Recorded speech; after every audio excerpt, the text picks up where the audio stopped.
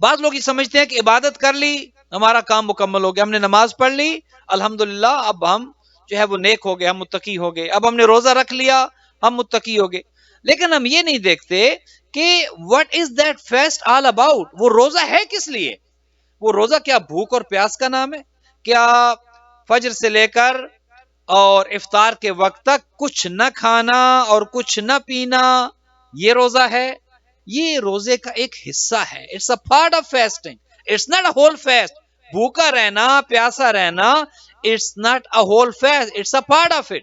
تو اب آپ مجھ سے سوال کر سکتے ہیں, so what is the real fast then? Again answer پھر وہی ہے کہ it's a little bit of ایوری تھنگ. سب کچھ اس میں ہوگا تو روزہ صحیح ہوگا. جو آپ روزہ سمجھ رہے ہیں وہ تو پیٹ کا روزہ ہے. جو کھانے پینے سے جس کا تعلق ہے وہ تو پیٹ کا روزہ ہے, وہ تو جسم کے ایک عضو کا روزہ ہے, وہ تو جسم کے ایک حصے کا روزہ ہے. not the whole body is fast. اللہ سبحانہ و تعالیٰ کیا مانگ رہا ہے؟ تم پر روزے فرض کیے گئے, تم پر, تمہارے پیٹ پر نہیں, تمہارے سٹامک پر نہیں, تمہاری زبان پر نہیں. کوتبہ علیکم الصیام, تم پر روزے فرض کیے گئے. اب جب بات تم کی آتی ہے تو تم میں کیا صرف پیٹ آتا ہے؟ جب ہماری بات ہوتی ہے تو کیا صرف پیٹ ہے؟ نہیں, اس میں ہماری آنکھیں بھی ہیں. جب ہماری بات ہوتی ہے اس میں ہمارا منہ بھی ہے, ہماری ناک بھی ہے, ہمارے کان بھی ہیں, ہمارے ہاتھ بھی ہیں, ہمارے پاؤں بھی ہیں, ہمارا دماغ بھی ہے. اب میں آپ سے پوچھتا ہوں کہ اللہ نے تو ہم پر روزے فرض کیے اور ہم نے روزہ اپنے پیٹ پر فرض کر لیا. ہم نے یہ سمجھا کہ روزہ تو فقط پیٹ کا ہے, حالانکہ ایسا نہیں ہے. تو جب ہم روزہ رکھ رہے ہیں تو چلیں ایک آرگن کا روزہ تو ہو گیا. The job has been done. If we are not eating or not drinking, alhamdulillah, one part of our body is fasting. کیا باقی جسم بھی روزے میں ہے؟ کیا باقی جسم بھی روزے سے ہے؟ کیا جسم کے دیگر آرگنز بھی روزے سے ہیں؟ اگر ہیں تو الحمدللہ روزہ ہے. Otherwise, maybe 5% of our body is fasting. The rest 95% of body is not fasting. آنکھوں کا روزہ ہے یا نہیں؟ زبان کا روزہ ہے یا نہیں؟ جھوٹ بول رہے ہیں تو زبان کا روزہ کہاں رہا؟ If someone is lying and saying that I'm fasting, no, I'm sorry, you are not fasting, because your tongue is not fasting. آپ جھوٹ بول رہے ہیں, اور جھوٹ بولنے والا روزے سے نہیں ہوتا. آپ کے تو پیٹ کا روزہ ہے. سن کیا رہے ہیں؟ کیا غیبت سن رہے ہیں؟ غیبت سننے کے لیے آپ کے پاس ٹائم ہے؟ کیا موسیقی سننے کے لیے آپ کے پاس ٹائم ہے؟ کیا آپ غیبت سنتے ہیں، موسیقی سنتے ہیں، حرام سنتے ہیں؟ کیا if you are listening to all that, that it means that your ear is not fasting. Your stomach is fasting, but ear is not fasting. تو ہم نے کیا کرنا ہے؟ We have to make sure that the whole body is fasting. And then you can say that I'm fasting. And then you can achieve what Allah subhanahu wa ta'ala wants from us, and that is taqwa. تقوی کیسے حاصل ہوگا؟ جب پورے کے پورے جسم پر روزہ لاگو ہوگا، یا یوں کہوں جب پورے کے پورے جسم پر دین لاگو ہوگا. یہ بھی تو ہے نا. بعض اوقات ہم کیا سمجھتے ہیں کہ دین فقط ہم پر لاگو ہے جب ہم مصلی پہ کھڑے ہوتے ہیں تب ہم دیندار ہیں، یا جب ہم حج کے لیے جاتے ہیں تو ہم دیندار ہیں، ہم عمرہ کرنے جاتے ہیں تو ہم دیندار ہیں، ہم زیارت کرنے کے لیے جاتے ہیں تو ہم دیندار ہیں، باقی جب ہم دنیا کے کام کر رہے ہیں تو ہم دنیا دار ہیں. ایسا شریعت میں کوئی عمل نہیں ہے کہ پارشلی آپ دنیا دار جب دنیا کے لیے ہے تو پھر کہیں کہ حلال حرام کی کوئی تمیز نہیں، حلال کماؤں حرام کماؤں، کسی نامحرم کو دیکھوں، موسیقی سنوں، حجاب کروں یا نہ کروں، جھوٹ بولوں، غیبت کروں، جو کچھ کروں میں کر سکتا ہوں چونکہ اس وقت میں نے دنیا داری کی ٹوپی پہنی ہے. اور جب میں دینداری کی ٹوپی، یہ جو ماہ رمضان میں ایک ٹوپی آ جاتی ہے ہر کسی نے سر پہ پہنی ہوتی ہے، آج کل تو خیر وہ ایک ایسا خواتین میں تو خیر ویسے ہی ختم ہو گیا سر ڈھانپنے کا، بھائیوں میں بھی ختم ہو گیا. یہ سنت ہے، سر کو ڈھانپنا یہ مردوں کے لیے بھی سنت رسول ہے. اب تو ایک فیشن ہے نا کہ بال خراب ہو جاتے ہیں. یہ آپ دیکھ رہے ہیں جو حالت جو آج کل ہو رہی ہے کرونا سے، کیسے کیسے نوجوان مر رہے ہیں، خوبصورت نوجوان، کڑیل نوجوان. آج بلکہ کراچی میں مولانا اون محمد نقوی صاحب قبلہ کا بھی انتقال ہوا ہے. خدا ان کی مغفرت کرے، خدا ان کے درجات بلند کرے اور ان کی منازل آخرت کو آسان کرے. اور کل ہمارے مسعود رضوی صاحب کے بھائی کی برسی تھی، خدا ان کے بھی درجات کو متعالی کرے اور ان کو جوار رحمت میں جگہ دے. اس کے علاوہ جتنے بھی مومنین و مومنات دنیا سے چلے گئے سب کی منازل آخرت کو خدا آسان کرے. مرنا تو ہے نا ایک دن، آج مریں کل مریں، جلدی مریں دیر سے مریں، سب نے مرنا ہے. جو بہت زیادہ خوبصورت اپنے آپ کو سمجھتے ہیں انہوں نے بھی مرنا ہے، اور جو اپنے آپ کو خوبصورت نہیں سمجھتے انہوں نے بھی مرنا ہے. جن کے بہت گھنے بال ہیں انہوں نے بھی مرنا ہے، اور جن کے سر پر کوئی بال نہیں، فارغ البال ہیں، انہوں نے بھی، سب نے مرنا ہے. موت تو سب کے لیے ہے نا. لہذا دنیا میں تو 60-70 سال آپ نے بڑی خوبصورتی اور بڑے ہیئر سٹائل بنا لیے، اور ہماری بہنوں بچیوں نے بال دکھا لیے، اور ہمارے بھائیوں نے بھی سر ننگا رکھ کر 60-70 سال گزار لیے. قبر میں کیا کریں گے؟ کیا وہاں پر ہم اپنا وہ میک اپ ہو سکے گا؟ وہاں تو کوئی میک اپ نہیں ہے، کس کو دکھائیں گے؟ جب قبر میں جائیں گے تو وہاں پر تو انسان اپنی اصلی حالت میں ہوگا. وہاں اس کا حسن کہاں گیا، وہاں اس کی جوانی کہاں گئی، وہاں اس کی خوبصورتی کہاں گئی، وہاں اس کا شباب کہاں گیا، کچھ نہیں دیکھا جائے گا. لہٰذا ایک حسین ترین آدمی کہ جو اپنے حسن پر ساری توجہ دیتا ہے، میں کیسے لوگوں کو دیکھوں، اگر وہ یہ اس بات پر غور کر لے کہ میں کیسے اپنے مولا کو دیکھوں تو دنیا تبدیل ہو جائے. میرا مولا مجھے کیسے دیکھے گا، میں اپنے مولا کو کیسے نظر آؤں گا. تو عرض کر رہا تھا کہ یہ روزہ ہم جو رکھتے ہیں یہ روزہ ایک حصے کا روزہ ہے، اور ہم نے اس کو فقط کھانے اور پینے کے ساتھ کر دیے کہ روزہ نام کس کا ہے؟ جی بھر کے سحری کے ٹائم پر کھانا اور جی بھر کے افطاری کے ٹائم پر کھانا، اس کا نام ہے روزہ. یہی سمجھا جاتا ہے نا. کھاتے ہوئے سحری کے ٹائم پہ اتنا کھا رہے ہیں کہ شاید افطاری نصیب ہوگی یا نہیں ہوگی، کھائے چلے جا رہے ہیں. حالانکہ روزہ اس کا نام نہیں ہے کہ جی بھر کے کھائیں. جب بات کریں تو کہیں گے مولانا کیسے اتنے گھنٹے ہم برداشت کر سکیں گے، بھوک لگتی ہے. بھئی روزہ تو نام ہی اس کا ہے کہ آپ کو بھوک لگے، محسوس کریں نا. روزہ اسی چیز کا نام ہے کہ آپ اس بھوک کو محسوس کریں. اور دوسرا ایک چیز آپ کی خدمت میں عرض کر دوں، روزہ کھانے کا نام نہیں، روزہ کھلانے کا نام ہے. ہم کیا سمجھتے ہیں؟ میری سحری کیسی ہے، میری سحری کا مینیو کیسا ہے، میری افطاری کیسی ہے، مجھے افطاری میں کیا مل رہا ہے. کیا ہم نے کبھی یہ سوچا ہے کہ ہم ماہ رمضان المبارک میں کھانے پر نہیں کھلانے پہ توجہ دیں؟ حضور یہ فرماتے ہیں کہ جو ماہ رمضان المبارک میں کسی کا روزہ کھلواتا ہے، حضور فرماتے ہیں ایک مومن کا روزہ کھلوانے والا اس کو اتنا ثواب ملتا ہے گویا اس نے اللہ کی راہ میں ایک غلام آزاد کیا ہو. اللہ اکبر. ایک مومن کو روزہ کھلوانے کا ثواب کتنا؟ ایک غلام اللہ کی راہ میں آزاد کیا ہو. اور اگر کسی نے 50 روزے کھلوائے ہوں، 60 روزے کھلوائے ہوں، 30 روزے کھلوائے ہوں زندگی میں، جتنے ماہ رمضان جتنے، اس کا مطلب یہ ہے کہ ہر روزے کے بدلے میں ایک غلام آزاد کرنے کا ثواب اس مومن یا مومنہ کو ملتا ہے. پھر فرماتے ہیں کہ جو کسی ایک مومن کو روزہ افطار کرواتا ہے، حضور فرماتے ہیں کہ اس کی زندگی کے سارے گناہ بخش دیے جاتے ہیں، سارے. پھر اس میں نہ کوئی صغیرہ ہے، نہ اس میں کوئی کبیرہ ہے. دیکھیے حضور کی حدیث ہے، حضور یہ فرما رہے ہیں کہ جو ایک مومن کے افطار کا اہتمام کرتا ہے اس کو ایک غلام آزاد کرنے کا ثواب ملتا ہے اور اس کی زندگی کے سارے گناہ بخش دیے جاتے ہیں. اب جب حضور یہ ارشاد فرما رہے تھے تو صحابہ کرام انہوں نے کہا یا رسول اللہ ہمارا ایک سوال ہے.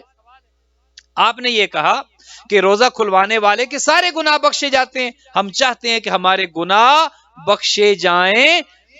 اس کا مطلب یہ کہ صحابی گناہ کر سکتا ہے. حضور نے فرمایا کہ جو روزہ کھلواتا ہے اس کے سارے گناہ بخشے جاتے ہیں. تو صحابہ نے روایت یہ کہتی ہے کہ صحابہ کرام نے عرض کیا یا رسول اللہ ہم چاہتے ہیں کہ ہمارے گناہ بخشے جائیں. تو ایک بات سمجھ آ گئی کہ صحابہ بھی گناہ کر سکتے ہیں، لیکن یا رسول اللہ ہمارے پاس اتنا مال نہیں ہے، اتنا رزق نہیں ہے، اتنے مال و اسباب نہیں ہے کہ ہم روزہ کھلوا سکے. ہم کیا کریں؟ ہم چاہتے ہیں گناہ بخشے جائیں، ہم چاہتے ہیں غلام آزاد کرنے کا ہمیں ثواب مل جائے، ہم چاہتے ہیں ہم متقین میں شامل ہو جائیں، لیکن اتنا پیسہ نہیں ہے، ہم کیسے روزہ کھلوائیں؟ تو حضور نے کہا کہ اتقوا النار، جہنم کی آگ سے اپنے آپ کو بچاؤ، ولو بشق تمرہ، چاہے ایک کھجور کا دانہ کھلا کر ہی کیوں نہیں. جہنم کی آگ سے تم ایک کھجور کے دانے سے افطار کروا کے بھی بچ سکتے ہو. ضروری نہیں کہ تم بڑی بڑی پارٹیز اور دعوتوں کا اہتمام کرو. اور آج کل یہ جو بڑی بڑی پارٹیز اور دعوتیں کی جاتی ہیں، افطار پارٹیز، ان میں اکثر بلایا ان کو جاتا ہے کہ جن کا روزہ ہی نہیں ہوتا. یہ ایک عجیب فیشن ہے. بس روزے والے تو مسجدوں میں بیٹھے ہیں اور یہ جو بڑی بڑی افطار پارٹیز کے نام پر اجتماع ہو رہے ہیں وہاں پر کوئی روزے دار ہے ہی نہیں ہے. تو لہٰذا اگر ثواب لینا ہے تو روزہ دار کو روزہ کھلوانا ہے، جو سارا دن کھاتا پیتا رہا اور منہ صاف کر کے آگے آپ کی پارٹی میں، اس کو کھلانے کا ثواب علیحدہ سے ہوگا، لیکن روزہ افطار کرانے کا ثواب نہیں ہے، وہاں پر گناہ نہیں بخشے جائیں گے. تو حضور نے کیا کہا؟ وَلَوْ بِشِقِّ تَمْرَةٍ، چاہے ایک کھجور کے ساتھ ہی کیوں نہ ہو، وَلَوْ بِشَرْبَةٍ مِّن مَّاءٍ، اور چاہے پانی کے ایک گھونٹ کے ساتھ ہی کیوں نہ ہو. اللہ اکبر، اتنا ثواب ہے پانی کا ایک گھونٹ. یہ اصل میں ہم نے جو ہے نا اپنی زندگیوں کو خود مشکل بنا دیے تکلفات کے ساتھ. ہم بعض اوقات اتنے تکلفات میں پڑ جاتے ہیں، اور جب تکلفات میں آپ آ جاتے ہیں تو پھر خلوص نہیں رہتا، ریاکاری آ جاتی ہے، دکھاوا آ جاتا ہے. بھائی فلاں نے تو افطاری کرائی، بھائی سبحان اللہ اتنی ڈشز تھی اور میں تو باقی کے 29 دن نہیں جانا، اس دن جانا ہے جس دن فلاں افطاری کرائیں گے. کیوں؟ بھائی اچھی افطاری کراتے ہیں. اس کا مطلب یہ ہے کہ نہ تو آپ متقی بننا چاہتے ہیں، نہ آپ عمل کا خلوص حاصل کرنا چاہتے ہیں، اور نہ جو بعض اوقات نیت اچھی بھی ہوتی ہے. اس کو یوں نہ سمجھیے گا کہ جو ماشاءاللہ جب اچھی افطاری کراتا ہے وہ کل سے اچھی افطاری کرانا چھوڑ دے، کہ مولانا نے کہہ دیا تھا. خلوص بھی ہوتا ہے، میں بات ان کی کر رہا ہوں کہ بعض اوقات لوگ اگر یہ سمجھے کہ بہت زیادہ اہتمام کرنے سے ثواب زیادہ ملے گا، تو بات ایسی نہیں ہے. بات خلوص کی ہے، اس افطاری کے پیچھے خلوص کتنا ہے. اور ایک اور چیز آپ کی خدمت میں عرض کروں، ہمارے دوسرے امام حسن مجتبی علیہ الصلوۃ،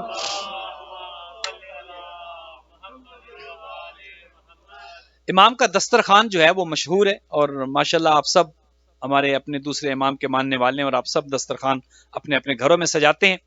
امام کا دسترخوان تھا، چونکہ ائمہ نے ہمیں تعلیم یہ دی ہے کہ کھانا کم ہے، کھلانا زیادہ ہے. کھلانے پہ توجہ دینی ہے، کھانے پر توجہ نہیں دینی. کھلانے پر دوسروں کو کھلانا ہے، دوسروں کا خیال رکھنا ہے.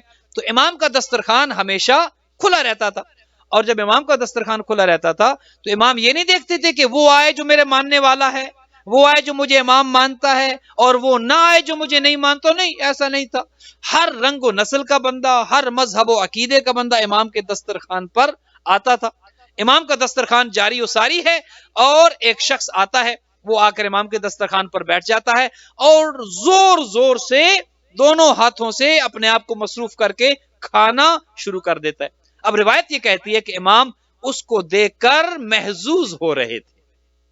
گویا ایک چیز اور یہاں پہ سمجھ آئی کہ اگر کوئی زیادہ کھاتا ہے یا کسی کو زیادہ کھانے کی یہ ہوتا ہے افراد میں، تو اس کو دیکھ کر آپ ضروری نہیں کہ ہر ایک پر تنقید کریں بھائی فلاں زیادہ کیوں کھاتے ہیں۔ امام کی سیرت یہ ہے، امام حسن نے جب اس کو زیادہ کھاتے دیکھا تو امام محظوظ ہوئے، اور جب وہ کھا چکا امام نے اس سے پوچھا کہ تم شادی شدہ ہو یا مجرد ہو، فیملی والے ہو یا بغیر فیملی کے ہو؟ اس نے کہا نہیں مولا میں شادی شدہ ہوں، شادی کی ہے میں نے۔ کیا کوئی بچے بھی ہیں؟ کہا کہ ہاں بچے بھی ہیں۔ کتنے بچے ہیں؟ اس نے کہا مولا میری 8 بیٹیاں ہیں، 8 بچیاں ہیں۔ تو امام نے اس کو جاتے ہوئے 10,000 درہم دیے کہ یہ تمہارا بھی حصہ ہے، تمہاری بیوی کا بھی حصہ ہے، اور ان 8 بچیوں کا بھی حصہ ہے جو تمہارے گھر میں بیٹھے۔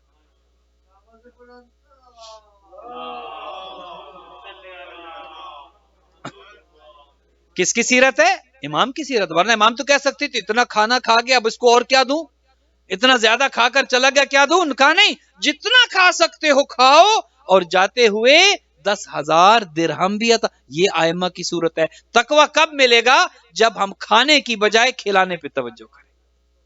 ایک شخص غریب شام کے دسترخوان پر گیا، مولا علی کے، امام حسن کے، اہل بیت کے دشمن کے دسترخوان پر گیا، ان کا بھی دسترخوان تھا، لیکن فرق ہے، اہل بیت کا بھی دسترخوان ہے اور دشمنان اہل بیت کا بھی دسترخوان ہے۔ یہ بات ذرا توجہ طلب ہے، ذرا توجہ سے سماعت فرمائیے گا۔ دسترخوان دونوں کا ہے، اہل بیت نے بھی کھلایا ہے اور دشمنان اہل بیت نے بھی کھلایا ہے۔ کوئی یہ نہ سمجھے کہ ان کا دسترخوان نہیں ہوتا تھا، وہ بھی کھلاتے تھے، وہ بھی درہم و دینار دیتے تھے، وہ بھی جھولیاں بھرتے تھے، لیکن فرق یہ ہے اہل بیت جب کسی کو اپنے دروازے پر بلاتے تھے تو آنے والا اپنے آپ کو حقیر نہیں سمجھتا تھا۔ اہل بیت جب کھلاتے تھے تو عزت بڑھتی تھی، اور اغیار جب کھلاتے تھے تو توہین بھی کرتے تھے اور عزت کو کم کرتے تھے۔ اہل بیت جب کھلاتے تھے تو آنے والا، کھانے والا اپنے آپ کو کم تر محسوس نہیں کرتا تھا، اپنی عزت کو بڑھتے ہوئے محسوس کرتا تھا، میں اہل بیت کے دسترخوان پر آیا ہوں۔ اور جب دشمنان اہل بیت کھلاتے تھے تو وہ ذلیل کر کے کھلاتے تھے۔ ایسے کھلانے کا فائدہ کیا کہ آپ اپنے مہمان کو شرمندہ کر دیں۔ اہل بیت کا دسترخوان آپ نے سن لیا امام حسن نے کیا رویہ تھا آنے والے کے ساتھ۔ اب سنیے اغیار کا دسترخوان کیسا، دشمن امیر المومنین کا دسترخوان کیسا، غریب شام کا دسترخوان کیسا۔ امیر المومنین کے دسترخوان پر، اہل بیت کے دسترخوان پر ڈشیں زیادہ نہیں ہوتی تھی۔ اللہ اکبر، یہ سنیے گا، سوکھی روٹی، جو کی روٹی، پانی، لیکن اس سوکھی روٹی میں اور اس پانی میں برکت اتنی زیادہ ہوتی تھی کہ جو کھا لیتا تھا گویا جنت کا اہل ہو جاتا تھا۔ برکت اتنی ہے، جس کے پیٹ میں اہل بیت کی غذا چلی جائے کتنی بڑی برکت ہے، اہل جنت میں سے ہو جانا انسان اتنی۔ اور جب دشمنان اہل بیت، حالانکہ ڈشز وہاں پر زیادہ ہیں، طرح طرح کے کھانے ہیں، تو غریب شام نے دسترخوان سجایا اور ایک شخص کو، اور بھی کھا رہے ہوں گے، ایک شخص کو بلایا۔ اب جب وہ شخص کھانے لگا تو اس نے لقمہ توڑا۔ ذرا غور سے سنیے گا، آپ نے امام حسن کا دسترخوان تو سن لیا، جب غریب شام کے دسترخوان پر اس آنے والے نے لقمہ توڑا اور چاہتا تھا کہ منہ کے قریب لے جائے تو وہاں سے یزید کا باپ بول اٹھا، اس نے کہا رک جاؤ، اس لقمے میں تو بال ہے۔ اللہ اکبر، دور بیٹھا تھا اور اس کھانے والے کے ہاتھ میں لقمہ دیکھا تو کہا، حالانکہ یہ مہمان تھا اس کے دسترخوان پر کھا رہا تھا، کہا کہ رک جاؤ، اس لقمے کو ابھی منہ میں نہ ڈالنا چونکہ اس لقمے میں بال ہے۔ اب دیکھیے وہ بھی کتنا سمجھدار تھا، اس نے وہ لقمہ وہیں رکھا اور اٹھ کھڑا ہوا۔ اس نے کہا کہ جو میزبان اپنے مہمان کے لقمے میں بال بھی دیکھ لیتا ہے ایسے دسترخوان پر کھانا ہی جائز نہیں ہے۔ تم اتنی توجہ سے میرے لقمے کو دیکھ رہے ہو کہ میرے لقمے میں تمہیں بال نظر آ گیا، اس کا مطلب یہ کہ جو ایسے کھلاتا ہے کہ لقمے پہ نظر رکھتا ہے، اس کے دسترخوان پر کھانا اپنی تحقیر ہے، اپنی تذلیل ہے۔ لیکن اہل بیت نے جب کھلایا، اہل بیت کا انداز مختلف ہے۔ ایک بات سن لیجئے اور پھر ہمارا وقت بھی اختتام پذیر ہونے کو ہے۔ آج 8:07 پہ ہے، شاید 8:07 تو 7 منٹ ہمارے پاس اور ہیں، انشاءاللہ 7 منٹ میں اپنی گفتگو کو تمام کر دوں گا۔ اہل بیت کا انداز کیا ہے، تقوی کیسے حاصل ہوتا ہے؟ تقوی، بات یاد رکھیے گا، تقوی کھانے سے نہیں کھلانے سے ہوتا ہے۔ حضرت سلمان فارسی نے دعوت کی ابو ذر کی، مومن کی دعوت کرتا ہے، حضرت ابو ذر چلے گئے اور جا کر حضرت سلمان کے ہاں مہمان ہوئے، تو انہوں نے ایک خشک روٹی، جو اہل بیت کے چاہنے والوں کا شیوا تھا، ایک خشک روٹی اور پیش کر دی حضرت ابو ذر کے سامنے۔ اب دونوں علی والے ہیں، دونوں شیعہ ہیں، دونوں علی کے موالی ہیں، چاہنے والے ہیں، تو حضرت ابو ذر نے وہ روٹی کھاتے ہوئے ایک جملہ کہا سلمان دعوت تو تمہاری بڑی اچھی ہے، ایک روٹی وہی کل کی کل دعوت، کہا دعوت تو تمہاری بڑی اچھی ہے، لیکن اس خشک روٹی کے ساتھ اگر تھوڑا سا، دو روایتیں ہیں، ایک میں ہے نمک اور ایک میں ہے روغن، کہ تھوڑا سا نمک ہو جاتا تو یہ دعوت بہت اچھی ہو جاتی، تھوڑا سا روغن ہو جاتا، بٹر ہو جاتا اس روٹی کے ساتھ تو دعوت بہت اچھی ہو جاتی۔ اب یہ سلمان کے گھر میں بیٹھ کر حضرت ابو ذر نے بات کی۔ اب سلمان جو ہے وہ میزبان ہے ظاہر، اور میزبان کا فریضہ یہ ہے کہ وہ مہمان کی ہر طرح سے خدمت، خاطر و مدارت کرے، انلیس کہ وہ مہمان کسی حرام یا گناہ کا تقاضا کر دے۔ مہمان کی عزت کے لیے جو کچھ میزبان کے قبضے میں ہے، قدرت میں ہے، وہ کرے۔ اب جب حضرت ابو ذر نے کہا کہ اگر تھوڑا سا نمک ہو جاتا تو کیا ہی بات تھی، تھوڑا سا روغن ہو جاتا تو سبحان اللہ، اب چپ کر کے حضرت سلمان اٹھے، سلمان فارسی، اور اپنا آفتابہ لوٹا رکھا ہوا تھا وہ لے کر بازار چلے گئے، وہ لوٹا بیچا اور جو پیسے ملے اس سے نمک یا روغن وہ خریدا اور لا کر حضرت ابو ذر کے سامنے رکھ دیا۔ مہمان کی کتنی قدر ہے، کتنی قیمت ہے، حضرت ابو ذر کے سامنے رکھ دیا۔ حضرت ابو ذر نے بہت مزے کے ساتھ وہ کھانا کھایا، وہ روٹی ساتھ نمک تھا یا روغن تھا۔ جب کھا چکے تو ایک جملہ کہا، جیسے آپ کھا کے کیا کہتے ہیں، الحمدللہ رب العالمین۔ حضرت ابو ذر نے بھی ایک جملہ کہا، اور وہ جملہ یہ تھا کہ اے اللہ تیرا لاکھ لاکھ شکر ہے کہ تو نے مجھے قناعت کرنے والا بنایا ہے، جو تھوڑا بہت مل جاتا ہے کھا لیتا ہوں، کبھی بڑی بڑی ڈیمانڈیں نہیں کرتا، کبھی بڑی بڑی فرمائشیں نہیں کرتا، جو مل جاتا ہے کھا لیتا ہوں۔ اتنی بات حضرت ابو ذر کی زبان پر آئی، سلمان نے کہا رک جاؤ ابو ذر، رک جاؤ، یہ کیا کہا ابھی؟ کہا سلمان میں نے تو یہی کہا کہ الحمدللہ رب العالمین، اللہ تیرا شکر ہے کہ مجھے جو مل جاتا ہے کھا لیتا ہوں، میں تو کانے ہوں، قناعت کرنے والا ہوں۔ کہا اے ابو ذر تم قناعت کرنے والے ہوتے تو نمک کا یا روغن کا مطالبہ نہ کرتے، قناعت کرنے والے ہوتے تو جو تمہارے سامنے آ گیا تھا۔ اسی لیے حضرت سلمان ایمان کے 10ویں درجے پر ہے، حضرت ابو ذر 9ویں درجے پہ ہیں، سلمان 10ویں درجے پر ہیں، اسی لیے تو سلمان کو کہا تھا کہ سلمان منا اہل البیت، ایک درود بھیجیے گا محمد والا۔ ایک آخری بات سن لیجئے اور آج کی حد تک اپنی بات کو تمام کریں۔ ہم نے کیا کرنا ہے، تقوی، بات جہاں سے شروع ہوئی تھی، تقوی اختیار کرنے کے لیے کھانے پہ کم اور کھلانے پہ زیادہ توجہ دینی ہے۔ اگر وائس ورثہ ہو گیا، اگر برعکس ہو گیا، اگر ہم کھلانے کی بجائے کھانے پہ اپنی توجہ کو مرکوز رکھیں گے تو یہ جو آیت میں کہا گیا نا لعلکم تتقون، وہ تقوی ہم حاصل نہیں کر سکیں گے۔ تو ایک بات تو یہ سمجھ آ گئی کہ ماہ رمضان کھلانے کا مہینہ ہے، کھانے کا مہینہ۔ اس کا مطلب یہ بھی نہیں کہ ایسے کھانا چھوڑ دیں، کھائیے، ضرور کھائیے، لیکن کھانے سے بڑھ کر کھلانا ہے۔ آخری بات سن لیجئے اور آپ کی زحمتیں آج کی حد تک تمام۔ ایک شخص آتا ہے، یہ آج بیٹا بیٹھ جائیں نا، آپ آگے آجائیں، کھڑے نہ ہو، بیٹھ جائیں، آپ بیٹھ جائیں۔ ایک شخص درود بھیجے گا محمد وآل محمد۔ ایک شخص آتا ہے حضور کی خدمت میں، یا رسول اللہ میں بھوکا ہوں، مجھے کھانا کھلائیں۔ حضور نے گھر میں اپنی ازواج سے پوچھا گھر میں کچھ ہے کھانے کے لیے؟ سب نے کہا کہ گھر میں کچھ نہیں ہے۔ حضور مسجد چلے آئے، حضور نے مسجد میں آ کر اعلان کیا، سارے اصحاب موجود تھے، امیر المومنین بھی موجود تھے۔ حضور نے کہا کہ ایک شخص ہے بھوکا ہے، اس کو کچھ کھانا کھلانا ہے، کیا کوئی صحابی اس کو آج اپنا مہمان بنائے گا؟ کیا اس کو کوئی کھانا کھلائے گا؟ کیا اس کی ضرورت کو کوئی پورا کرے گا؟ اور وہ ضرورت فقط کھانے کی حد تک تھی۔ سب صحابہ نے کہا کہ یا رسول اللہ ہم تو خود محتاج ہیں، اس کو بھلا کیسے کھلائیں گے؟ تو جو خود محتاج ہوں، چاہے وہ جنت کے محتاج ہوں، چاہے وہ کہہ دیں اپنے بیٹے سے کہ لکھوا کر لے آؤ اگر انہوں نے غلام زادہ کہہ دیا ہے، تو جو خود محتاج ہوں وہ کسی کو کیا دیں گے؟ تو سب نے کہا کہ یا رسول اللہ ہم تو خود محتاج ہیں، اس کو کیا کھلائیں گے؟ تو امیر المومنین تشریف رکھتے تھے، مولا کھڑے ہوئے، یا رسول اللہ یہ ذمہ داری میں لوں گا، آج ہی میرا مہمان بن جائے، آج ہی میرے یہاں آ جائے، میں کھلاؤں گا اسے۔ رسول اللہ نے مولا علی کے حوالے کیا، لے جاؤ اسے۔ مولا علی گھر لے آئے، مہمان خانے میں ٹھہرایا، خاتون جنت سے پوچھا گھر میں کچھ ہے کھانے کے لیے؟ اللہ اکبر، روایت یہی کہتی ہے بی بی نے کہا ہاں ہے تو صحیح، لیکن فقط اتنا ہے کہ شہزادے کھا سکیں، اتنا تھوڑا سا کھانا ہے کہ شہزادے کھا سکیں۔ لیکن یا ابو الحسن آپ تو جانتے ہیں کہ ہم مہمان کی کتنی تکریم کرتے ہیں، آج شہزادوں کو نہیں کھلائیں گے، آپ کے مہمان کو کھلا دیں گے۔ اللہ اکبر، وہ جو کھانا بچا تھا جو شہزادوں کے لیے تھا وہ مولا علی کی خدمت میں پیش کیا گیا، مولا نے مہمان کو سامنے بٹھایا، خود اس طرف بیٹھ گئے۔ یہ بھی آداب مہمان نوازی میں ہے، یہ نہیں کہ مہمان کو کھانا رکھ دیں اور آپ اپنے کاموں میں مصروف ہو جائیں۔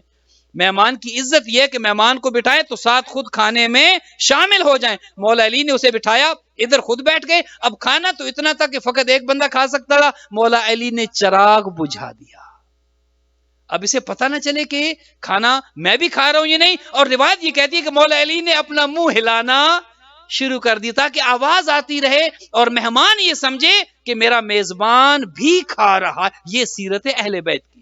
جب کھانا ختم ہو گیا تو مولا علی نے وہ چراغ پھر روشن کر دیا۔ جب چراغ روشن ہو گیا تو کھانا وہ تو سیر ہو کے کھا چکا تھا، مہمان چلا گیا۔ رات گزری، مولا علی صبح فجر کی نماز پر مسجد نبوی میں تشریف لائے تو رسول اللہ نے مولا علی کو دیکھ کر تبسم فرمایا۔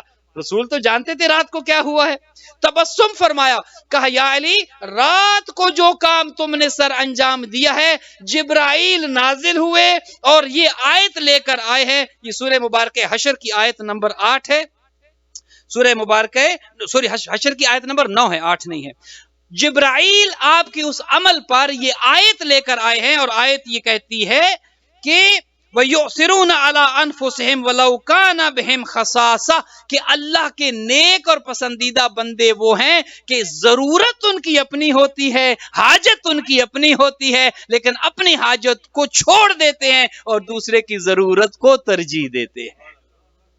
اہل بیت کی ادھر عمل ہوتا ہے، ادھر آیت اتر آتی ہے، ادھر اہل بیت عمل کرتے ہیں، ادھر جبرائیل آیت لے کر نازل ہو جاتے ہیں۔ خداوند متعال ہم سب کو کھلانے والوں میں شمار کرے، خداوند متعال جو کھلاتے ہیں ان کا رزق زندگی میں کبھی کم نہ ہو۔